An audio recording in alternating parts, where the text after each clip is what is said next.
Futebol de Verdade com António Tadeia.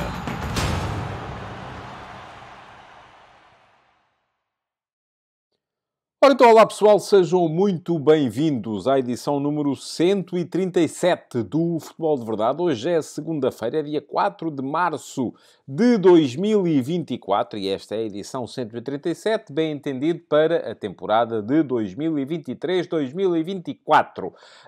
Este fim de semana ficou naturalmente marcado pela goleada que o Futebol Clube do Porto infligiu ao Benfica. Foram 5-0. Foi a segunda derrota consecutiva do Benfica, depois de ter perdido com o Sporting em Alvalade na quinta-feira para a Taça de Portugal e, portanto, as coisas começam a ficar um bocadinho tremidas para o lado do Estádio da Luz. Já vamos falar um bocadinho sobre isso mais à frente.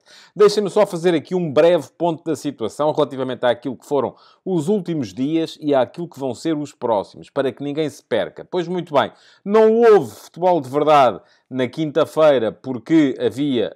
não houve na quarta, logo a começar... Não, foi na quinta. Não houve na quinta-feira, porque havia futebol. Havia futebol à tarde. Havia Taça de Portugal, com a realização desse Santa Clara Futebol Clube do Porto às 16 horas e depois do Sporting Benfica à noite, mas eu tive que ir para a RTP e, portanto, ao mesmo tempo também houve edições do Futebol de Verdade Flash desses dois jogos e eu não vou repô-las aqui hoje, porque senão isso seria fastidioso. Já foram jogos há muito tempo. Quem quiser ver, eles estão disponíveis aqui no meu canal de YouTube. É só uma questão de darem um saltinho ao canal e de perceberem o que lá está. Está lá o Futebol de Verdade Flash do Santa Clara 1, o Futebol Clube do Porto 2 e o Futebol de Verdade Flash do Sporting 2, Benfica 1. Não vão ser repostos aqui hoje, porque já foram na quinta-feira e hoje já é a segunda. Já foi há muito tempo e todas as equipas voltaram a jogar e, portanto, pareceu-me que não fazia muito sentido. Mas quem quiser ver, pode ver. Está aqui no canal. Já está liberto para todos. Já sabem como é. O Futebol de Verdade Flash vai no próprio dia apenas para subscritores premium do meu Substack e apenas para membros do clube do meu canal de YouTube. Esses podem ver logo no dia dos jogos. Geralmente, 24 horas depois, os vídeos ficam em aberto aqui no YouTube, no Substack não, mas aqui no YouTube, para quem os quiser ver. E os desses dois jogos não vão estar incluídos na edição 2 do Futebol de Verdade, mas estão aqui em aberto no YouTube. Portanto, quem quiser ver é só dar lá um salto e encontra-os com facilidade. Se quiserem passar a ser avisados sempre que houver novos conteúdos aqui no canal, o melhor que têm a fazer mesmo é inscreverem-se no canal. E o link para o poderem fazer fica aqui. Já está. Pronto. É só chegar lá, clicar em cima do botão que diz inscreve-te aqui e, ao mesmo tempo, se quiserem, clicar em cima do sino para ativar as notificações. O YouTube avisa-vos sempre que houver novos conteúdos por aqui no meu canal do YouTube. Se quiserem tornar-se membros do clube do canal, então têm o privilégio de poder receber os vídeos logo na noite dos jogos. Mas aí também vos digo, fica-vos mais em conta e têm mais conteúdos se quiserem antes fazer a subscrição premium do meu Substack e já falamos sobre isso lá mais à frente. Ora, muito bem. Portanto, na quinta-feira não houve futebol de verdade por causa disso. Na sexta não houve porque era o meu aniversário. Fiz 54 anos e trabalhei de manhã, não trabalhei à tarde. Portanto, não fiz também futebol de verdade e, portanto, o futebol de verdade regressa hoje. Hoje, aqui, o que é que vamos ter? Vamos ter ataques rápidos, com a minha revisão daquilo que foi o futebol neste final de semana. E vamos ter também a reposição, então, das duas edições do Futebol de Verdade Flash que foram enviadas ontem para os subscritores premium do meu Substack e para os membros do clube do meu canal de YouTube. E são as relativas aos jogos Sporting 3, Farense 2 e Futebol Clube do Porto 5, Benfica 0. É mais à frente, depois dos ataques rápidos, vão ser aqui repostas as edições do Futebol de Verdade Flash. Deixem-me só agora, que já fiz a explicação daquilo que se passou nos últimos dias, explicar aquilo que se vai passar nos próximos. Amanhã, terça-feira, há Futebol de Verdade, 18 horas, e há Q&A. Portanto, malta, bora lá deixar perguntas na caixa de comentários. Porquê? Porque preciso de perguntas para fazer um grande Q&A amanhã. Quero perguntas interessantes sobre aquilo que vos ocorrer relativamente ao futebol nacional, internacional. Queiram saber a minha opinião, queiram uma informação qualquer, é deixar perguntas na caixa de comentários. Eu depois, amanhã, vou lá, seleciono uma e respondo aqui, 18 horas, Futebol de Verdade, amanhã, com ataques rápidos e Q&A. mencionei, porque não há reposições do Flash para fazer. Na quarta, não há futebol de verdade. E não há futebol de verdade porquê? Porque há Sporting Atalanta.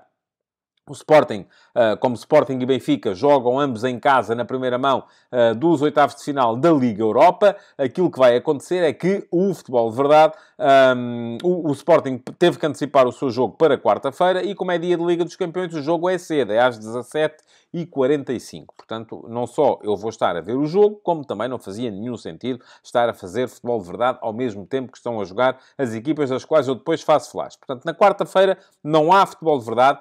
Há futebol de verdade flash, mais à noite, quando acabar o jogo, enviarei para os subscritores premium do meu Substack e para os membros do clube do meu canal do YouTube a edição do futebol de verdade flash relativo a esse jogo Sporting Atalanta, que será depois reposta na edição de quinta-feira do futebol de verdade. E quinta-feira, sim, haverá futebol de verdade, porque o Benfica joga mais à noite, joga só às 20 horas. Portanto, há futebol de verdade com reposição do flash que seguiu na quarta-feira sobre o Sporting Atalanta. E na quinta-feira também, mais à noite, haverá então edição do Flash do Benfica Rangers, também dos oitavos de final da Liga Europa. Por fim, na sexta-feira, além do futebol de verdade edição normal, que terá a reposição do Flash do Benfica Rangers, teremos ainda live. Sexta-feira regressam as lives e muita atenção, pessoal. Sexta-feira eu pensei, aproveitei estes dias para pensar no rumo que está a tomar o futebol de verdade e na sexta-feira vou anunciar novidades. Portanto, já sabem, sexta-feira, 18 horas,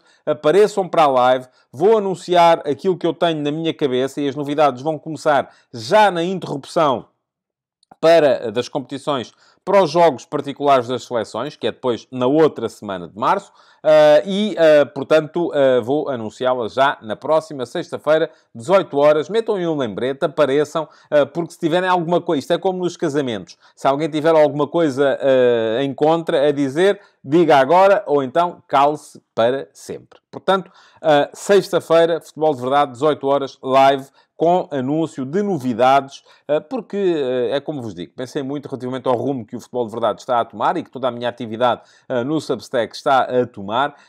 Aproveitei a pausa que fiz para o meu aniversário para pensar nisso e vou aqui anunciar aquilo que vou mudar já a partir de meados do mês de março. Sendo que uma coisa é segura, vão continuar as edições do futebol de verdade flash, relativamente aos jogos dos candidatos a títulos, sejam eles quais forem. Portanto, estamos a falar de jogos da Liga, estamos a falar de jogos da Taça de Portugal e estamos a falar de jogos das competições europeias. Já não há Taça da Liga nem Supertaça, porque esta época já acabaram. E pronto. Está tudo, então, explicado relativamente àquilo que foram os últimos dias e vão ser os próximos. Vamos, então, passar aos ataques rápidos. Futebol de Verdade, com António Tadeia.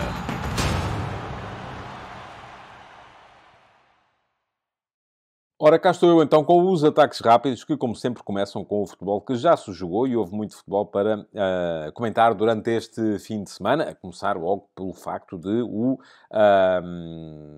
Flóculo Porto ter goleado o Benfica 5-0 e de o Sporting ter ganho ao Farense por 3-2, o que permitiu ao Sporting assumir a liderança da Liga com mais 1 ponto do que o Benfica e com mais 7 pontos do que o Futebol Clube do Porto, sendo que o Sporting tem ainda um jogo em atraso, que é o jogo em Famalicão, aquele jogo que foi adiado por causa da doença súbita dos polícias que estavam destacados para ir assegurar a segurança, passa a repetição, nessa partida. Portanto, o Sporting sentiu algumas dificuldades no jogo, já vamos falar delas mais à frente, quando for aqui reposto o Futebol de Verdade Flash relativamente a essa partida.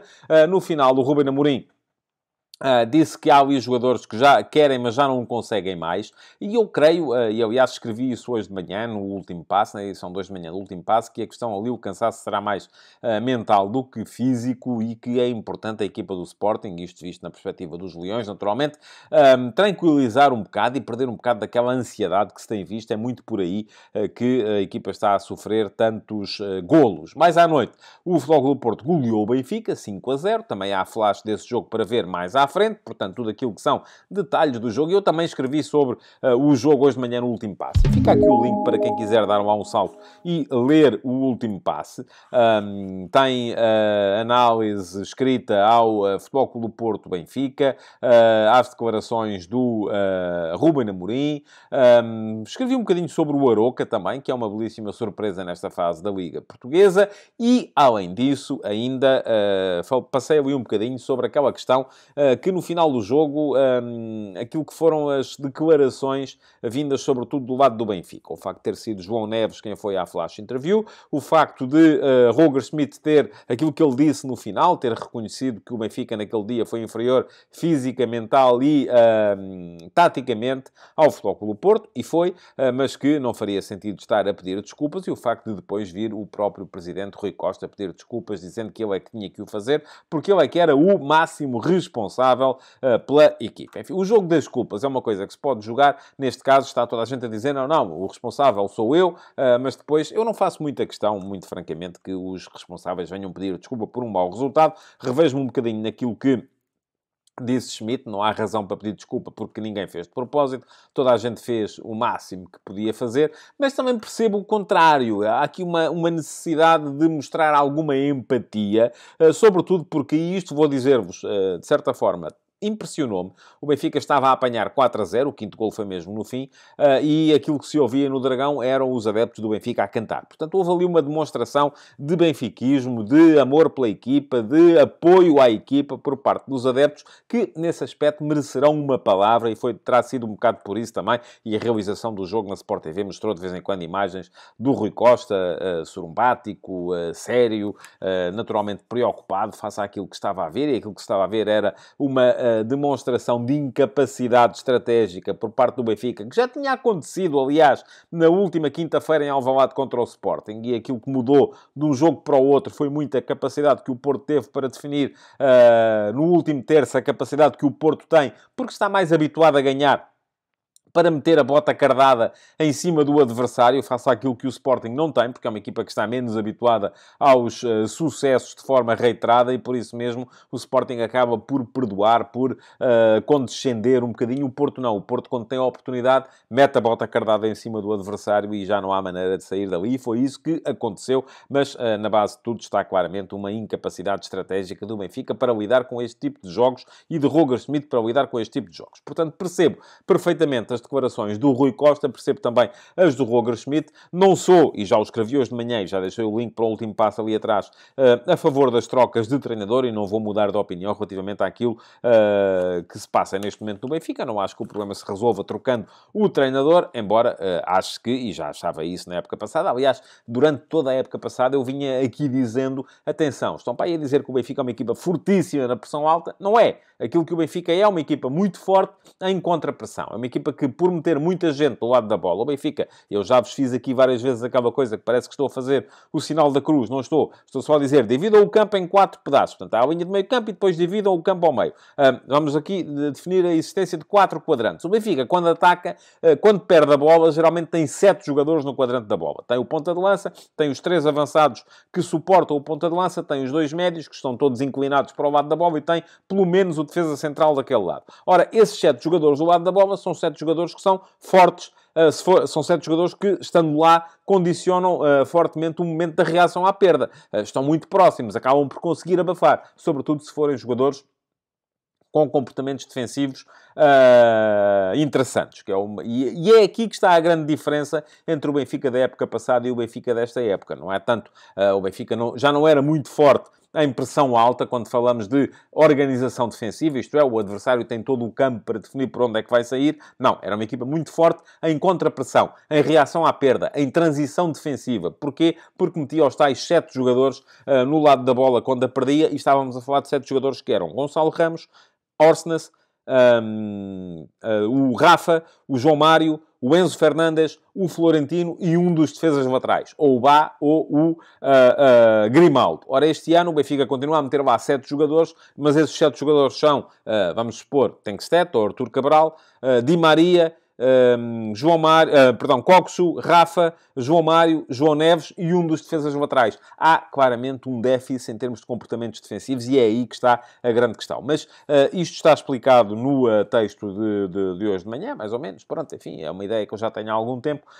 Quem quiser dar lá um salto para ler, faça favor. Quem quiser ficar à espera para ver o que é que eu achei do jogo de ontem, enfim, é mais uma crónica da partida de ontem, centrada também na forma como o Porto foi sempre capaz de condicionar o jogo do Benfica na partida de ontem. O jogo foi estrategicamente muito mais bem preparado pelo Sérgio Conceição do que pelo Roger Schmidt. É uma questão de ler o último passo de hoje e de ficar à espera para ver a reposição do Futebol de Verdade Flash de ontem à noite, que seguiu já à madrugada, para os subscritores premium do meu Substack e para os membros do clube do meu canal de YouTube. Muito bem. Superada esta questão dos primeiros lugares da tabela, vamos olhar também para o resto da Liga Portuguesa, para vos dizer o quê? Que os que vêm a seguir quase todos ganharam, a exceção foi o Moreirense, que empatou a 0 com o Rio Ave, mas o Vitória conseguiu uma vitória importante no Estoril por 3-1, passou para 44 pontos. O Sporting Clube Braga conseguiu uma vitória também em casa contra o Estrela da Amadora, 3-0, passou para 49 pontos, está a 3 do Porto, continua a 3 pontos do Porto, portanto está ainda ali a pensar na possibilidade de chegar eventualmente ao terceiro lugar. Braga 49, Vitória Sport Clube 44, Moreirense 39 e atenção ao Aroca, que foi ganhar fora ao Desportivo de Chaves por 5-1 e já tem 34. E vai jogar com o Sporting no próximo domingo, vai ser o jogo cabeça de cartaz do próximo domingo na Liga Portuguesa, dia de eleições, é dia de ir votar e depois ficar a ver a bola. Vamos olhar lá para fora, muito bem. Manchester City impôs-se no derby de Manchester, 3-1 ao United. O jogo começou de forma atípica, um golaço do Marcus Rashford, colocar o United a vencer por 1-0, mas depois, até inclusive depois do Haaland ter um falhanço incrível, um falhanço de baliza aberta a meio metro da linha de golo, conseguiu meter a bola por cima. O City acabou por virar, também um golaço do Phil Foden, depois um segundo golo do Foden em tabela com o Julián Álvarez e o Haaland, depois de uma recuperação alta, acabou por fazer o 3-1, o que quer dizer que, como o Liverpool ganhou em Nottingham ao Forest, um golo do Darwin Núñez na última jogada da partida, um pontapé de canto que foi para a área, veio para trás, para os pés do McAllister. O McAllister voltou a centrar para a área e o Darwin de cabeça fez 1-0 para o Liverpool. Deixou os responsáveis do Forest com o Nuno Espírito Santo à cabeça, de cabeça perdida, mas o Liverpool a manter a liderança do campeonato. Tem agora 63 pontos, o City tem 62, o Arsenal tem 58, mas ainda não jogou. Vai jogar hoje apenas e tem um jogo que à partida parece fácil e pode chegar aos 61, mantendo ali a escadinha perfeita. 63, 62, 61 na luta pelo título. Mais atrás chega o Villa, o Tottenham e o Manchester United. O United parece que com esta derrota ficou mais longe, parece não, ficou mesmo mais longe da possibilidade de se qualificar para a Liga dos Campeões. Vamos a ver se daqui até a final, e ainda faltam mais 11 jogos, se consegue lá chegar. A Espanha, que é uma das coisas ainda assim estão um bocadinho mais animadas, tirando a Inglaterra, porque depois na Alemanha está tudo definido, em França está tudo definido, a Itália está tudo definido. Portanto, vamos olhar para a Espanha. O Real Madrid empatou fora com o Valência, viu-se a perder 2-0 muito cedo. Há um golo do ex-benfiquista Yaremchuk para ver, numa recuperação de bola em zona alta. Depois o Real chegou ao empate, 2-2, um bis do Vini Júnior, e fez o 3-2, naquele que promete ser o caso deste fim de semana no futebol internacional. A jogada é simples de explicar. Há um pontapé de canto a favor do Real Madrid, a bola vai para a área, é rechaçada, volta para fora da área. O árbitro apita o árbitro era Jesus Manzano, apita para o fim do jogo, no momento em que está a sair o cruzamento para a área, e no seguimento desse cruzamento o Bellingham faz o golo. Fez-me lembrar um lance do Mundial 78. Quem não viu, vá ver. É só uma questão daqui mesmo no YouTube, dar um salto e pesquisar Brasil-Suécia, Mundial 78. Há um golo do Zico de cabeça, um jogo que acabou empatado na fase de grupos ainda do Campeonato do Mundo de 78, em que o árbitro apitou para acabar o jogo no momento em que o Zico estava mesmo para cabecear para marcar o golo. O árbitro foi o galês, Clive Thomas. O lance deu muita polémica na altura. Eu lembro-me de ser miúdo e de se falar, inclusive, que estava tudo feito para a Argentina Argentina poder ser campeã e que era importante fazer tudo para o Brasil vir por aí abaixo. Isto significou, no entanto, que o Brasil, não ganhando o seu grupo, acabou por ir parar à parte do quadro em que estava precisamente a Argentina, e depois acabou a Argentina por se apurar para a final, graças a outra moscambilha, que foram os 6-0 ao Peru na segunda fase, quando eram exatamente esse o total de golos de que a Argentina precisava. Enfim, há muitas teorias da conspiração relativamente a isso. Não é isso que está em causa. O que está aqui em causa é, neste momento, o clima de cortar à faca que se vive no futebol espanhol, desde o caso Negreira. O caso Negreira foi um caso que deixou o Barça muito mal visto. Não houve punição desportiva. Desde aí, o Real Madrid, através do seu canal de televisão, tem vindo a cavalgar esta questão da arbitragem. Tem vindo a fazer vídeos sucessivos sobre os árbitros que a sua equipa vai apanhar para demonstrar, e é fácil de demonstrar, enfim, todos os árbitros cometem erros, todos eles acabam por cometer erros a favor desta equipa e contra esta equipa. Na Real Madrid TV, aquilo que se faz é apanhar apenas os lances em que aqueles árbitros cometeram erros contra o Real Madrid, para provar que todos eles têm uma agenda contra o Real Madrid. Ora, isto acaba por gerar um clima que neste momento não está fácil em Espanha. Já houve queixas, inclusive o Sr. Del Nido, presidente do Sevilha, na semana passada, fez uma queixa junto da Liga por coação.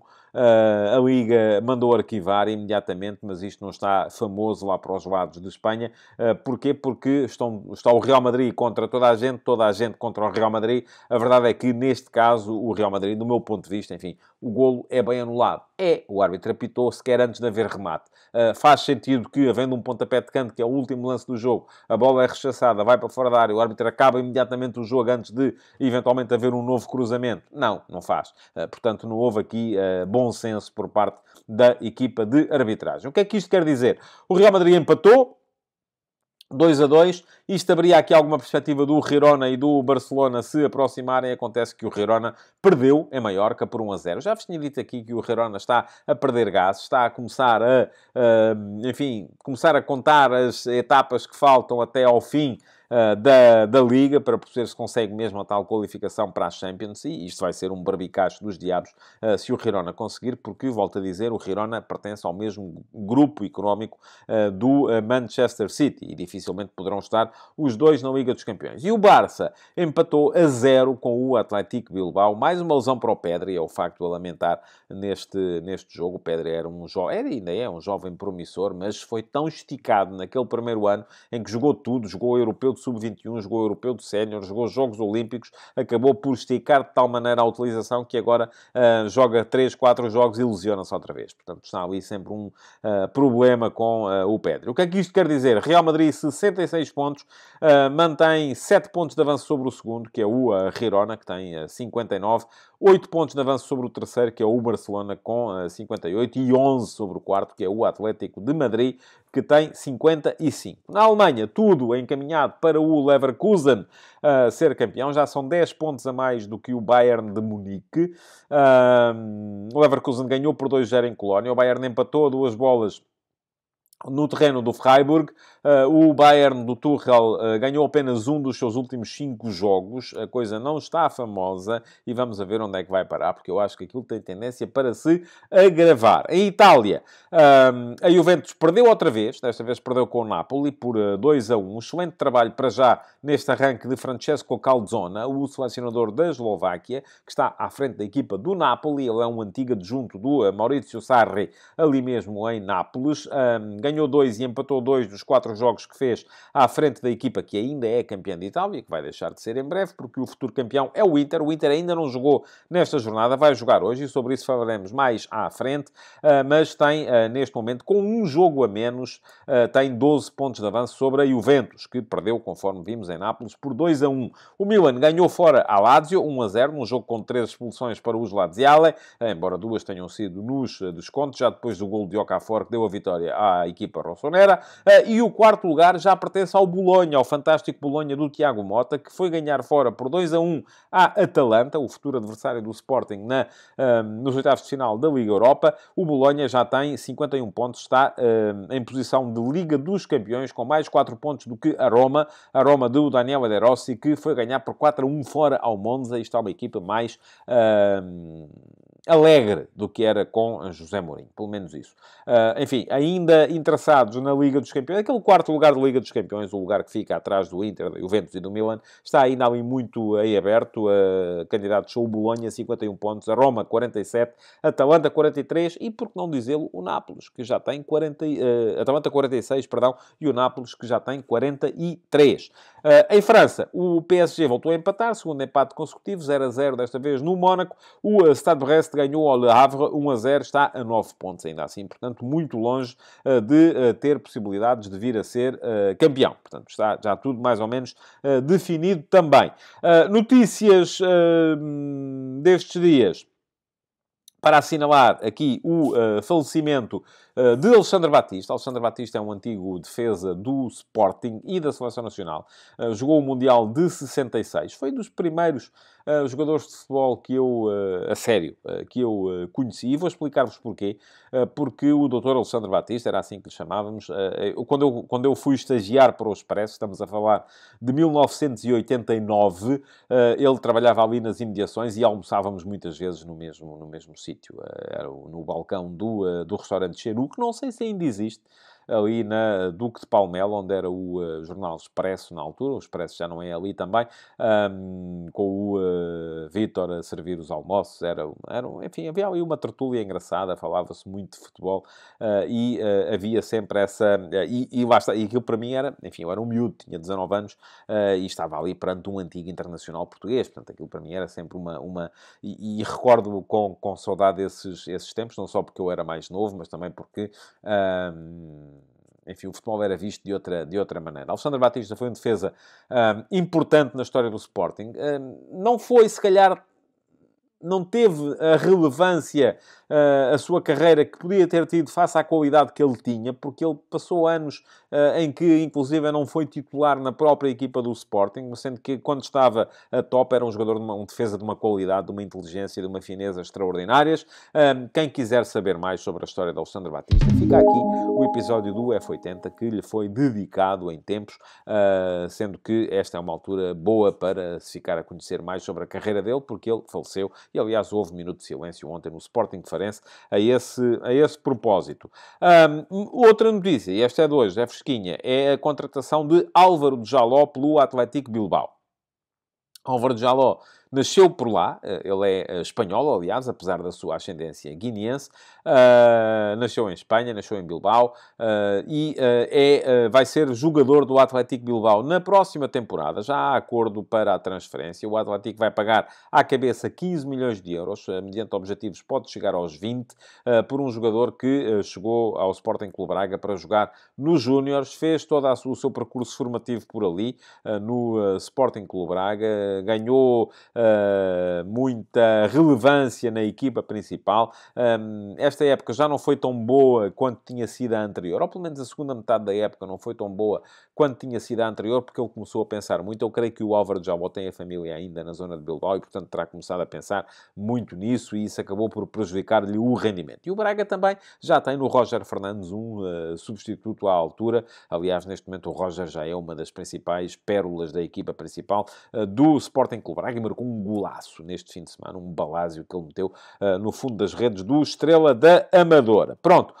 Última coisa para vos dizer antes de passarmos aqui à reposição das edições deste fim de semana do Futebol de Verdade Flash, é que para verem todas estas coisas, todos os textos do F80, todos os textos dos donos da bola, das eminências pardas, dos reis da Europa, as reportagens, para entrarem no meu canal de Telegram, no meu servidor de Discord, e para verem as edições do Futebol de Verdade Flash no dia em que elas são lançadas, o que têm que fazer é tornar-se subscritores premium do meu Substack. Fica aqui o link para poderem fazer a subscrição. A subscrição custa-vos apenas 5 euros por mês ou 50 euros por ano, se quiserem aproveitar 2 meses gratuitos que vos são oferecidos para quem assegura um comprometimento mais duradouro com o meu jornalismo, longe dos grandes grupos de média. Jornalismo independente é aqui, no meu Substack, em tadeia.substack.com. Agora, para já, quem não é subscritor premium e por isso mesmo não viu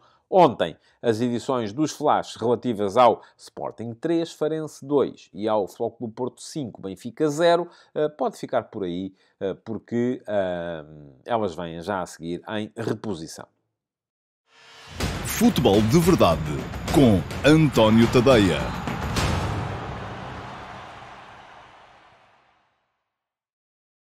Olá a todos e sejam muito bem-vindos ao Futebol de Verdade Flash para o Sporting 3, Farense 2. O Sporting repetiu o resultado e até a marcha do marcador da partida da primeira volta com o Farense e se então só conseguiu o gol da vitória mesmo no final, desta vez teve de sofrer até o último apito para assegurar um sucesso nervoso, mas muito importante. Tal como em Faro, os lisboetas cedo se adiantaram e chegaram aos 2-0. Tal como então, deixaram os algarvios empatar a partida. E a única diferença foi que, desta vez, o gol da vitória chegou logo em cima do 2-2, lançando uns últimos 37 minutos tensos, em que o Farense mostrou a razão pela qual está do meio da tabela da Liga para cima. Nada faria prever, contudo, tamanha dificuldade. Tão evidente foi a superioridade leonina logo desde o arranque da partida. José Mota metia os seus 4 homens de trás nos 3 que os adversários tinham na frente e mandava os extremos acompanharem os alas adversários. Mas as dificuldades que estes tinham para seguir Gaio e Nuno Santos, face às subidas de Santos Justo e Mateus Reis, os centrais exteriores dos lisboetas, eram evidentes e iam causando inúmeros desequilíbrios em ambos os corredores. Foi de um lance destes, aliás, que nasceu o primeiro golo. Santos Justo lançou Edwards na lateral, este jogou dentro, em esgaio, e se o cruzamento do ala não foi extraordinário e acabou desfeito por Pastor, Bragança chegou à segunda bola e meteu-a nas redes com um belíssimo remate de pé direito. Estavam decorridos apenas 11 minutos. Mota trocou então os extremos de lado, mas se isso viria a ajudá-lo ofensivamente, no momento defensivo foi irrelevante, que o Sporting continuou a mandar e podia mesmo ter acabado ali com a discussão da partida. Santos Justo acertou no poste aos 24 minutos, Thalys fez um corte para a própria barra aos 25 e Gyökeres, aos 29, marcou mesmo o 2-0. O desenho da jogada contou desta vez com a presença de Nuno Santos mais atrás e com uma solicitação para a diagonal de Pedro Gonçalves, que da linha de fundo cruzou a rasteiro para o desvio do sueco em antecipação a Zac Muscat. Parecia a história de um jogo simples, mas aí deu-se a redução da intensidade e da concentração do jogo do Sporting e percebeu-se que a colocação de Bellumi à direita vinha dar ao Farense argumentos no seu jogo ofensivo. O argelino já fizeram o primeiro remate, algarvio, aos 28 minutos de fora da área e como foi com um belo tiro de longe que reduziu aos 32. É verdade que Edwards e Pedro Gonçalves ainda podiam ter marcado 3-1 no primeiro tempo, mas o início da segunda parte foi de susto para o Sporting. Zé Luís acertou na barra aos 48 minutos, Baldé de livre e Falcão na recarga pediram defesas apertadas a Israel aos 50 e no canto que se seguiu veio mesmo o empate. Marcou o Zé Luís de cabeça, sendo melhor do que Santos Justo e fazendo assim o 2-2. Tal como em Faro, o Sporting desperdiçava um 2-0 contra esta equipa. A diferença é que, desta vez, recolocou-se à frente logo a seguir. 3 minutos depois, em mais uma combinação entre avançado exterior e ala, surgiu o 3-2. Edwards lançou esgaio atrás da linha defensiva do Farense, o ala cruzou rasteiro e à boca da baliza, Pedro Gonçalves não enjeitou a possibilidade de marcar. Faltavam 37 minutos para o fim e um quarto golo do Sporting seria definitivo, mas ele nunca chegou. Isolado por Bragança, aos 78 minutos, Paulinho perdeu a melhor situação de o conseguir, chutando cruzado contra um carrinho de Zac Muscat. E mesmo não criando situações de perigo e só rematando 2 vezes, ambas de longe, na última meia hora, o Farense foi tendo bola e gerando algum nervosismo no adversário. Este pode até ser um Sporting fatigado, à espera do final deste ciclo infernal de jogos, mas fica a ideia de que foi hoje, sobretudo, um Sporting demasiado nervoso perante uma realidade que lhe sorri. Lidera a Liga com um jogo a menos.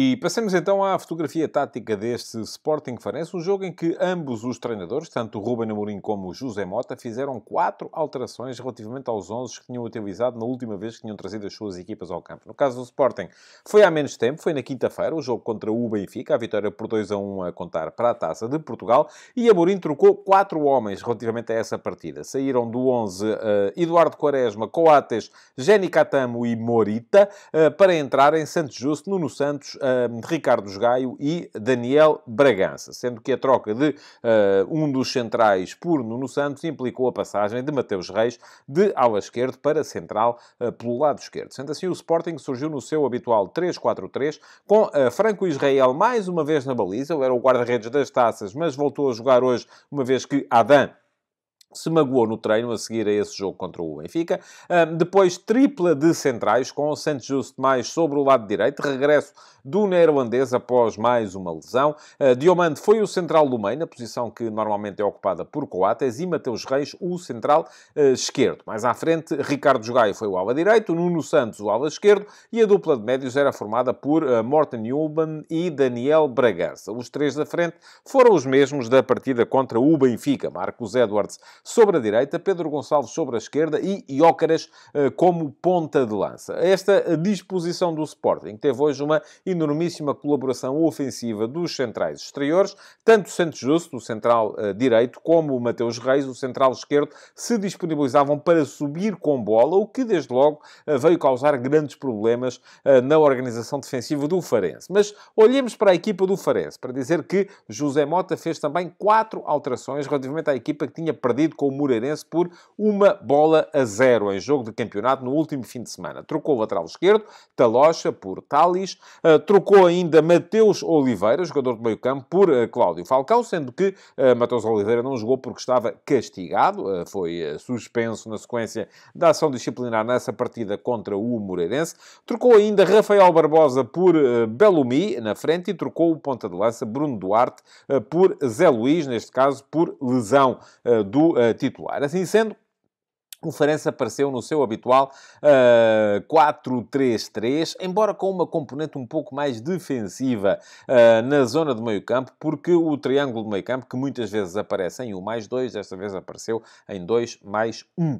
Mas já lá vamos. Na baliza jogou Ricardo Velho, depois quarteto defensivo com Pastor à direita, Talis à esquerda, Gonçalo Silva e Muscat eram os dois centrais, uma dupla de médios mais defensivos destinada a proteger os seus centrais, formada por Falcão e por Cáceres, sendo que Baldé iniciou o jogo como extremo direito, Bellumi como extremo esquerdo, Fabrício Isidoro era o médio mais ofensivo e Zé Luís o ponta de lança. Isto, no ponto de vista ofensivo, era assim que funcionava. A defender, qual era a ideia? Era que Pastor e Talis, os dois defesas laterais, acompanhassem sobretudo as movimentações dos avançados interiores do Sporting, isto é, Pastor sempre muito próximo de Pedro Gonçalves, Talis sempre muito próximo de Marcos Edwards, o que deixava os dois extremos, Baldé e Bellumi, com a incumbência de acompanharem os alas do Sporting. Isto é, sempre que Nuno Santos subia pelo corredor esquerdo do Sporting, era Elvis Baldé quem devia acompanhá-lo. E sempre que Ricardo Gaio subia pelo corredor direito do Sporting, era Bellumi quem tinha a incumbência também de o acompanhar. A questão é que aqui surgiu o tal problema para o Farense, era que Santos Justo e Mateus Reis invadiam também com muita frequência o último terço do campo, o que causava ali um problema de dupla referenciação. E havia sempre um homem livre e era assim que o Sporting estava a causar constantemente problemas ao Farense, criando superioridade nos corredores laterais. José Mota, a seguir ao primeiro golo, tentou impedir isto, trocando os extremos de lado. Bellumi passou da esquerda para a direita, Baldé da direita para a esquerda. Isto não veio ajudar no plano defensivo, o Farense continuou a ter muitos problemas, mas veio a ser útil no plano ofensivo. Porquê? Porque Bellumi, com o seu pé esquerdo a sair do corredor direito, criava mais situações de potencial remate, e foi ele, inclusive, que veio a reduzir com um belíssimo remate de fora da área a desvantagem para a equipa do Farense. Mexeu. O Farense foi o primeiro a mexer, mexeu aos 52 minutos, trocando Elvis Baldé por Marco Matias. Marco Matias foi colocar-se também do lado esquerdo do ataque, mas disponibilizando-se para receber muito mais jogo por dentro, e isto veio dar alguma consolidação ao futebol ofensivo da equipa do Farense, e pouco depois, ao minuto 54, e deu a ideia que já estavam inclusive as trocas previstas, porque é mesmo gestão de minutos, o Sporting fez 3 alterações. Morten Hulman saiu para entrar Morita, ficando no meio-campo ainda Daniel Bragança, menos fustigado por partidas e por isso em condições de fazer os 90 minutos. Pedro Gonçalves saiu também para dar entrada a Francisco Trincão, e Pedro Gonçalves tinha acabado de marcar o 3-2 para o Sporting, que foi imediatamente substituído, e Mateus Reis também saiu para dar entrada a Eduardo Quaresma, que foi colocar-se do lado esquerdo da tripla de centrais do Sporting. Voltou a mexer ao minuto 64 o Farense, trocando Fabrício Isidoro por Vítor Gonçalves, sem grandes alterações no plano tático, e depois ao minuto 69, percebendo que precisava de meter alguma calma no jogo, alguma experiência no jogo, Ruben Amorim fez sair Santos Just, também a condição física do neerlandês tem naturalmente que ser gerida, para entrar Coates. E Coates foi para o centro da defesa do Sporting, derivando Quaresma da esquerda para a direita e Diomande do centro para a esquerda. Isto é, os três centrais do Sporting passaram a ser Quaresma à direita, Coates ao meio, Diomande à esquerda.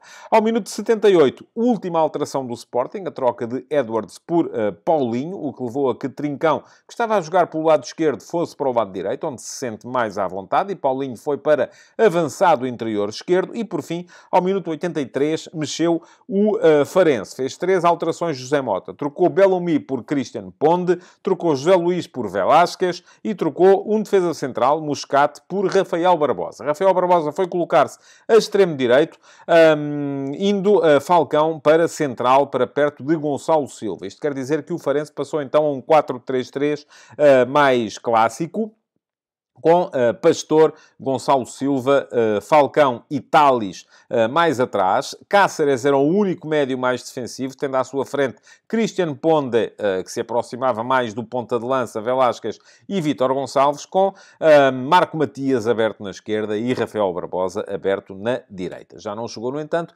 para que o Farense conseguisse fazer o golo do empate.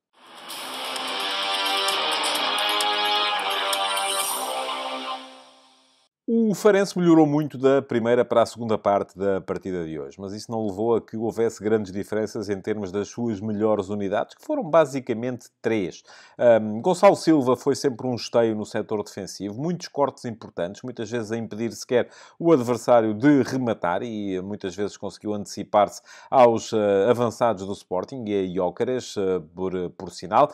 Bellamy foi fundamental na forma de levar a bola com o seu pé esquerdo, sobretudo quando passou para o corredor direito do ataque, porque foi quase sempre através de iniciativas do Argelino que o Farense chegou às zonas de finalização com algum perigo. Zé Luís teve muitas dificuldades no início na forma de lidar com o futebol mais físico de Diomande, que era quem ia muitas vezes ao choque com ele, nas bolas mais longas, mas assim que a equipa passou a abdicar desse tal futebol mais direto, passou a ter outro tipo de argumentos e apareceu no jogo com alguma capacidade. Foram eles os 3 melhores da equipa do Farense. Os heróis do jogo estiveram, no entanto, do outro lado.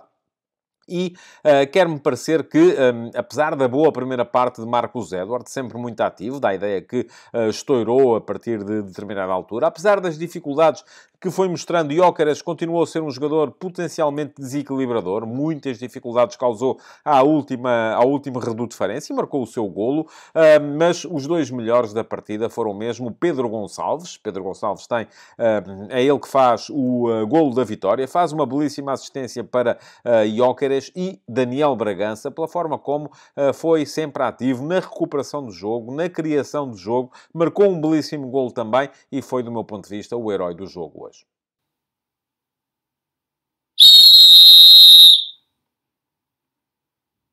Foi boa e absolutamente tranquila a arbitragem de Cláudio Pereira neste Sporting Farense. O lance de mais dúvida poderia ser o lance em que Franco Israel se magoou, mas aí é bem mostrado o cartão amarelo, e apenas o cartão amarelo a Zé Luís. Porquê? Porque, tendo o guarda-redes do Sporting já a bola bem segura, ele acaba por atingi-lo com o pé na zona do ombro. Atenção, não foi Zé Luís quem magoou Franco Israel. Franco Israel magoou-se porque no lance estava também Mateus Reis, e é o defesa do Sporting que inadvertidamente acaba por colocar o piton na cara do seu próprio companheiro de equipa, deixando-o a sangrar da face. Portanto, cartão amarelo e apenas cartão amarelo para Zé Luís, bem mostrado nesse lance. Em todo o jogo, Cláudio Pereira teve sempre o cuidado de deixar jogar. É já uma forma de apitar que tem vindo a ser habitual neste árbitro. É frequente vê-lo a fazer sinal para os jogadores para continuarem a jogar, para não se deixarem cair para o chão ao mais pequeno contacto. Voltou a fazer isso. Isso permite que o jogo tenha mais fluidez, que o espetáculo seja melhor. Quanto muito poderá encontrar-se-lhe um erro por não ter mostrado cartão amarelo a Taulis ao minuto 60, quando derrubou a Edwards num lance que parecia promissor. Terá sido mesmo o único erro de toda a partida, mas isso não chega para que a arbitragem de Cláudio Pereira deixe de ser boa, porque foi isso que aconteceu. Futebol de Verdade, com António Tadeia.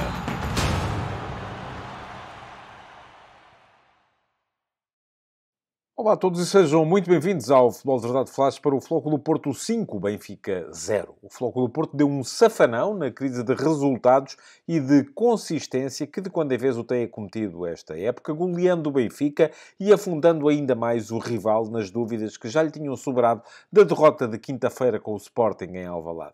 E se então a equipa de Schmidt escapou a um corretivo mais severo, hoje afundou-se com estrondo nas suas próprias indefinições, atropelado pela pressão que os dragões lhe fizeram sobre a saída de bola e, sobretudo, em função da sua incapacidade para coordenar a sua própria pressão em organização defensiva.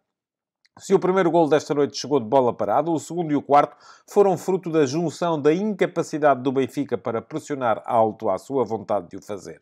Conceição chamava a pressão encarnada, mas esta revelava-se ineficaz e descoordenada, como já tinha sido em Alvalade, e mais não fazia do que alongar a equipa, parti-la e aumentar o espaço nas entrelinhas, depois aproveitado pelos jogadores portistas para lançarem o pânico na linha mais recuada dos campeões nacionais. Além disso, aprisionados nas referências de marcação que os portistas tinham para afetar o seu início de construção, que desmontarei mais à frente, quando fizer aqui a fotografia tática da partida, os encarnados raramente saíam com qualidade, tendo voltado a fazer um jogo escasso no plano ofensivo. Tal como na quinta-feira, acabaram com apenas 5 remates em 90 minutos, permitindo um número aproximado ao adversário. 19 então, 18 hoje. E tal como então, poucas vezes chegaram à área oposta. 11 vezes hoje para 15 na partida de Alvalade. A construção do resultado acabou depois por ser uma consequência do acerto portista face às redes da Trubin, a tornar inútil qualquer ideia de recuperação adversária. PP e Galeno, aos 2 e aos 10 minutos, até já tinham ameaçado, mas apesar de o sentido do jogo ser sobretudo o da baliza encarnada, a primeira grande ocasião do jogo até pertenceu ao Benfica, num livre que Di Maria bateu rapidamente e Tenkstedt aproveitou para se soltar atrás da linha defensiva portista, chutando sobre a barra. Só que o forcing do Flóculo Porto acabou por ter frutos. Galeno ainda chutou para fora aos 14 minutos, depois de PP desviar um cruzamento do João Mário, mas não desperdiçou a ocasião que lhe surgiu aos 20. Foi num canto que Morato cortou para o segundo posto, porque estava a ser pressionado por Nico, e o extremo meteu nas redes de primeira.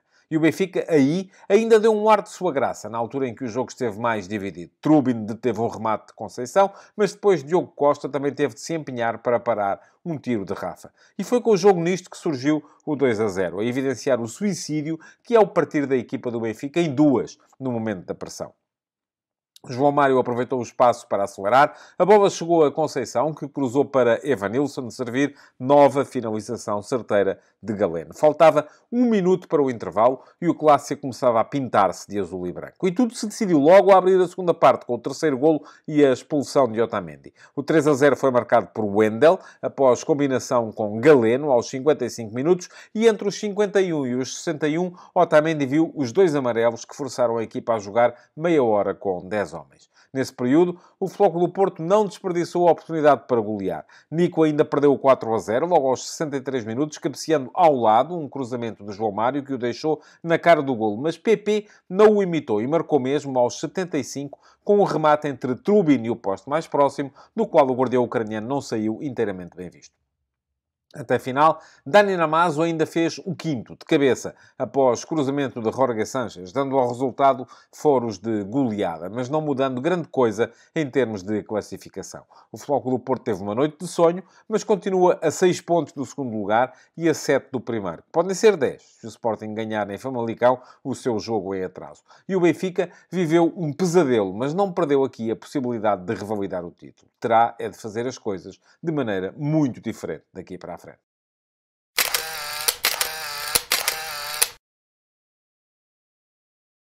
E façamos então a fotografia tática deste Futebol Clube Porto-Benfica, nomeadamente para desmontar aqui um pouco a forma como o Futebol Clube Porto anulou desde muito cedo a saída de bola do Benfica, através de uma pressão bem coordenada, e como o Benfica se afundou precisamente pela incapacidade de fazer a mesma pressão sobre a saída de bola do adversário, aliás, repetindo um pouco aquilo que tinha acontecido no jogo de Alvalade contra o Sporting a meio da semana.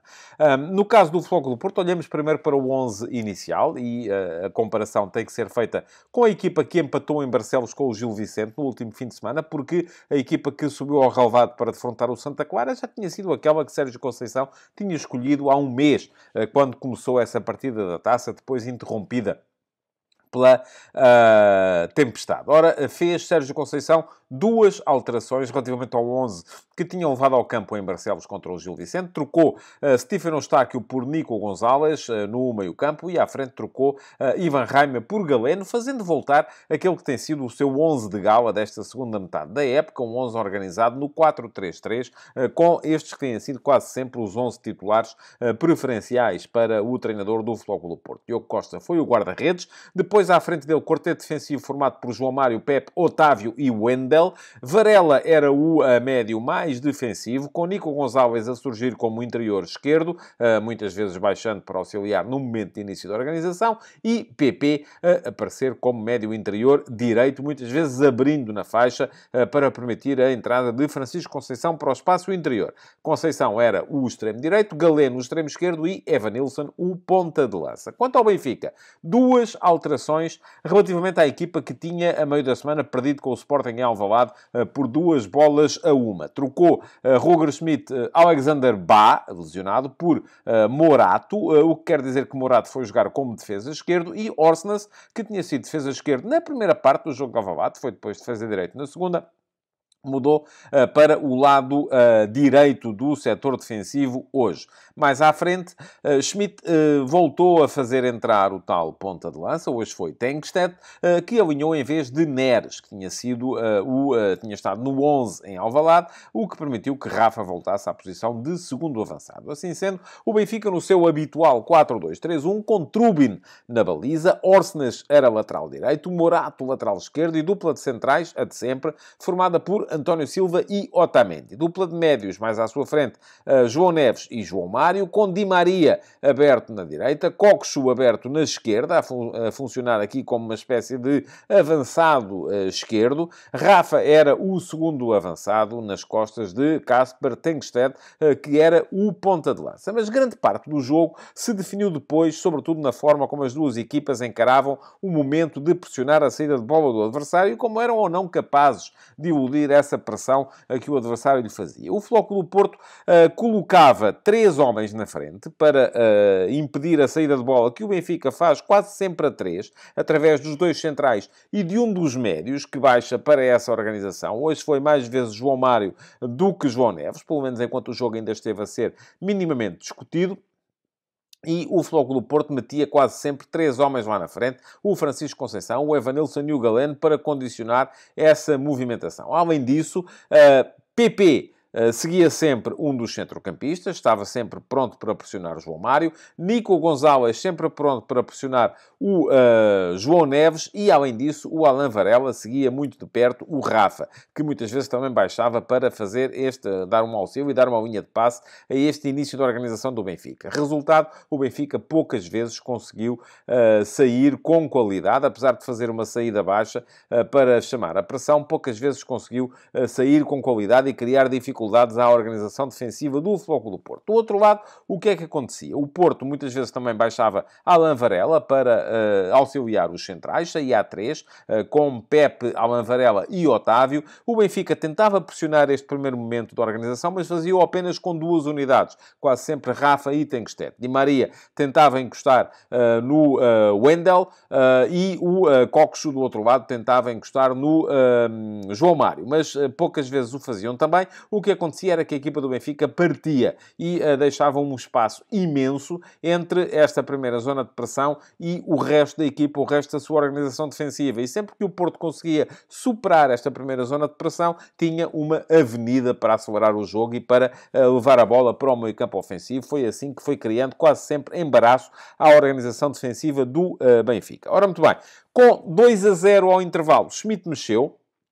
Trocou Morato, que já tinha cartão amarelo e estava a jogar como defesa esquerdo, por Álvaro Carreras. Carreras foi jogar para a mesmíssima posição de defesa esquerda e trocou ainda Coxo, que estava a jogar como avançado esquerdo, por Florentino. Florentino foi formar dupla de médios com João Neves, avançando João Mário para o lado esquerdo do ataque.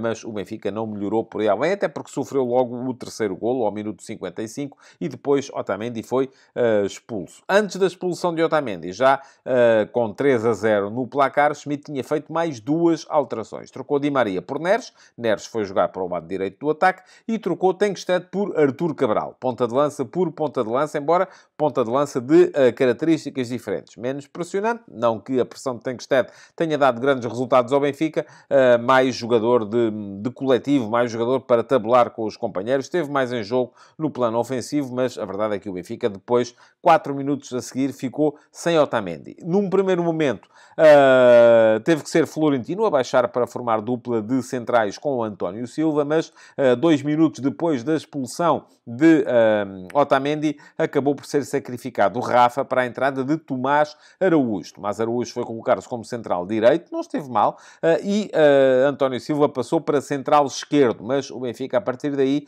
passou a jogar no 4-4-1, com Artur Cabral isolado na frente, Neres no lado direito, João Mário no lado esquerdo do meio-campo, que era formado por João Neves, e Florentino era curto já para poder impedir o Futebol Clube do Porto de dominar a partida. O Porto só mexeu ao minuto 82. Tão bem lhe estava a correr o jogo a Sérgio Conceição e fez logo 4 alterações de uma assentada. Galeno saiu da esquerda do ataque para lá passar o Ivan Raime. O João Mário abandonou a lateral direita para a entrada de Jorge Sanchez. O Evan Nilsson abandonou também a frente de ataque, a posição de ponta de lança, cedendo a Dani Namazo. E o Nico Gonçalves saiu da zona do meio-campo para a entrada do Stefano Eustáquio. Portanto, sem alterações do ponto de vista tático. Ao minuto 87, última alteração do Futebol Clube do Porto, com a troca de Francisco Conceição por Tony Martínez. Tony Martínez foi jogar para ponta de lança, passando PP para o lado direito do ataque e baixando um pouco Dani Namazo para a posição que era ocupada até aí por PP. Nesta altura, o Porto a jogar já muito mais próximo de um 4-2-3-1. Mas o jogo já estava mais do que resolvido por essa altura, pelo que já não havia muito mais a dizer nesta fotografia tática do jogo.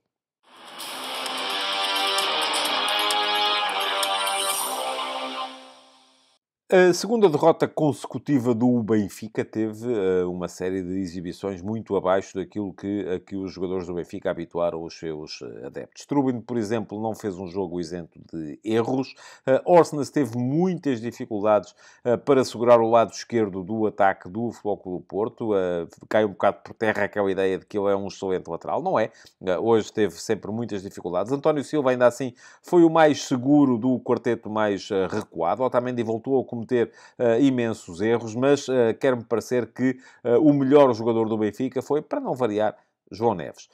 Sempre ele, sempre a tentar levar a equipa para a frente. Na primeira parte, ainda naquele período em que o Benfica ainda conseguiu minimamente equilibrar as coisas, Foi ele que apareceu. É verdade que Di Maria, num lampejo, pode sempre resolver um jogo. Hoje teve um golpe de gênio no momento em que lançou no tal livre Tenkstedt para o lance que podia ter dado o golo inaugural da partida.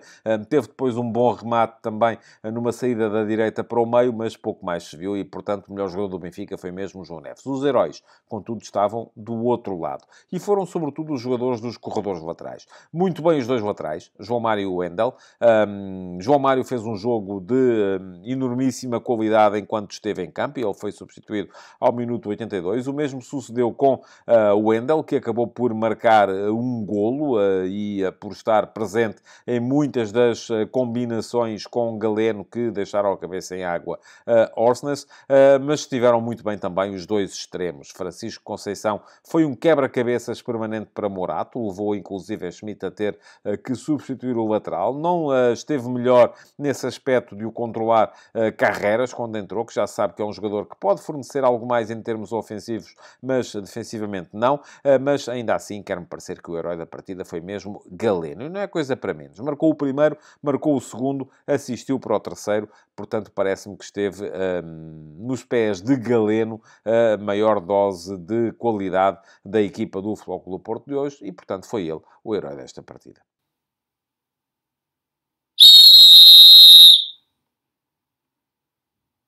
Foi boa a arbitragem de João Pinheiro no Clássico e quando se chega ao final de um Clássico com uma boa arbitragem é sempre sinal para regozijo, porque ninguém, aliás, se queixou minimamente daquilo que foi a atuação do árbitro. Ora, muito bem, 3 lances apenas para escalpelizar aqui. Logo aos 9 minutos, a bola parece bater na mão de Otamendi dentro da área do Benfica, mas não há razão para falta, a começar pelo facto de a mão estar precisamente em frente à coxa, e portanto, se a bola não lhe batesse na mão, bater-lhe-ia na coxa, portanto, sem grande penalidade a favor do Futebol Clube do Porto. Ao minuto 44, foi muito discutido pelo Benfica o lance do segundo golo do Futebol Clube do Porto, mas não há nenhuma irregularidade, seja qual for o momento do lance que se analise. Primeiro, não há fora de jogo, no momento em que, anterior ao cruzamento. Depois, não há nenhuma falta de Evanilson sobre Orsnes. Evanilson salta nas costas de Orsnes, mas é simplesmente mais forte no plano físico. Nem sequer encosta as mãos nas costas do lateral do Benfica. E, por fim, a bola não toca sequer na mão de Galeno. É importante que se diga que, mesmo que fosse casual, se a bola tocasse na mão de Galeno antes deste fazer o remate que leva a bola para o fundo da baliza, então teria que ser marcada a falta, porque é isso que diz a lei. No momento de golo, não interessa se é casual ou não é casual, se está à frente do corpo ou não está à frente do corpo, desde que a bola tabele na mão, é sempre razão suficiente para anular. Por fim, a expulsão de Otamendi. Foram 2 cartões amarelos num período de 10 minutos. Ao minuto 51, cartão amarelo por virar autenticamente Galeno. E é amarelo, não é vermelho. É amarelo porque há um recolhimento do pé. Não vai de pitons, derruba, vira o adversário, mas sem força excessiva. E depois, ao minuto 61, segundo amarelo para Otamendi por derrubar PP junto à linha lateral, também perfeitamente justificado. Portanto, foi bem expulso Otamendi por acumulação de cartões amarelos. Em suma, belíssima arbitragem a de João Pinheiro no Clássico de hoje. Futebol de Verdade